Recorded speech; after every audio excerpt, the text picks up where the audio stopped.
a boy, a stone, and a giant. The sun rose slowly over the valley of Elah, painting the hills in warm gold. On one side stood the army of Israel, tired, quiet, and afraid. On the other side stood the Philistines, loud and confident. Every morning and every evening, a giant stepped forward. His name was Goliath. He was taller than any man anyone had ever seen. His armor shone like bronze, and his voice thundered across the valley. "Send me a man to fight," he shouted. "If he wins, we will serve you. If I win, you will serve us." But no one moved. Strong soldiers looked at the ground. Brave men turned away. Fear wrapped around the camp like a heavy fog. One morning, a young boy arrived with bread and cheese for his brothers. His name was David. He was not a soldier. He was a shepherd, used to quiet fields and gentle sheep. He listened as Goliath shouted his challenge again. David looked around, confused.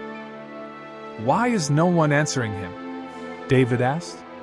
"Who is this giant to insult the army of the living God?" His brothers became angry. "Go home," they said. "You're just a boy. This is not your battle." But David could not ignore what he felt in his heart. He believed God was bigger than any giant. Word spread through the camp, and soon David was standing before King Saul. Saul looked at the boy and sighed. "You are too young," he said. "Goliath has been a warrior since he was a youth." David lifted his head. "When I watched my father's sheep," he said, "a lion came, and I fought it. A bear came, and I defeated it. God rescued me then, and he will rescue me now." Saul hesitated, then nodded. He placed his armor on David, but it was too heavy. David took it off and picked up his sling instead. He walked to the stream and chose 5 smooth stones, placing them carefully in his pouch. As David stepped into the valley, Goliath laughed. "Am I a dog that you come at me with a stick?" he roared. David's heart pounded, but his voice was steady. "You come with sword and spear," he said, "but I come in the name of the Lord. Today, everyone will know that God saves not by strength, but by faith." The giant charged forward.